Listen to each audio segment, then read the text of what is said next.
শুরু করতেছি মহান সৃষ্টিকর্তার নাম, যিনি পরম করুণাময় এবং অত্যন্ত দয়ালু।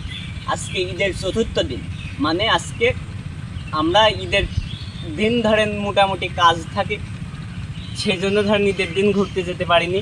আর ঈদের দ্বিতীয় দিনও ধরেন একটু শারীরিক অসুস্থতা ছিল, আর তৃতীয় দিন একটু হালকা হালকা সুস্থ ছিলাম, কিন্তু নিজেই ইচ্ছা করে আসলাম না। কিন্তু আজকে ঈদের চতুর্থ দিন, সেজন্য আমি ভাবলাম যে আমার এলাকায় তো ধরেন পর্যটন কেন্দ্র নেই বললেই চলে, তাই আমি ভাবলাম যে একটু ঘুরে আসি। আর আমার সাথে আমার ঢাকার একটা ভাই এসেছে, আমি তাকে অত্যন্ত ধন্যবাদ জানাই এবং কৃতজ্ঞতা জানাই যে তিনি আরামের নিদ্রাকে হারাম বানিয়ে আরামের বিছানাকে বিসর্জন দিয়ে তিনি ঈদ উপলক্ষে আমার মতো সামান্য ক্ষুদ্র সাকিবের সাথে দেখা করতে এসেছে।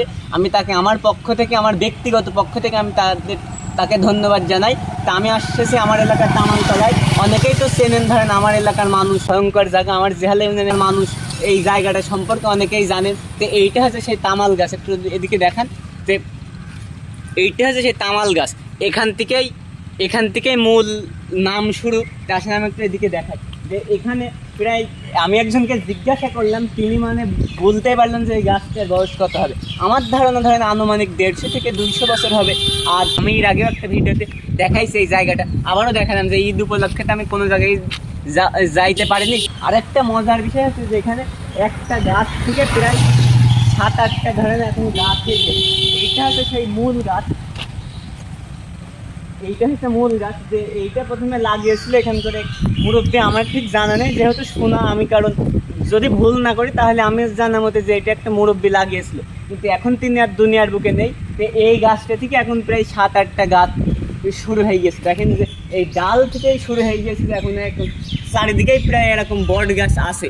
তো আমি আমার এদিকে চারিদিকেই বট গাছ আছে, মানে একটা গাছ মেন গাছ আছে এটা যেহেতু ধরেন আমার পক্ষে এইভাবে ধরা সম্ভব না, আমার মতো ধরেন 7-8টা সাকিব লাগবে, তাহলে এই গাছটা যদি হাত দিয়ে করা যায়, তাছাড়া ধরেন আমার পক্ষে সম্ভব না। আর আমি আপনাদেরকে বলবো, আপনারা এই ঈদ উপলক্ষে একটু ঘোরাঘুরি করেন, কারণ জিন্দেগি না মিলেগি দুবারা, লাইফ ইজ ভেরি শর্ট।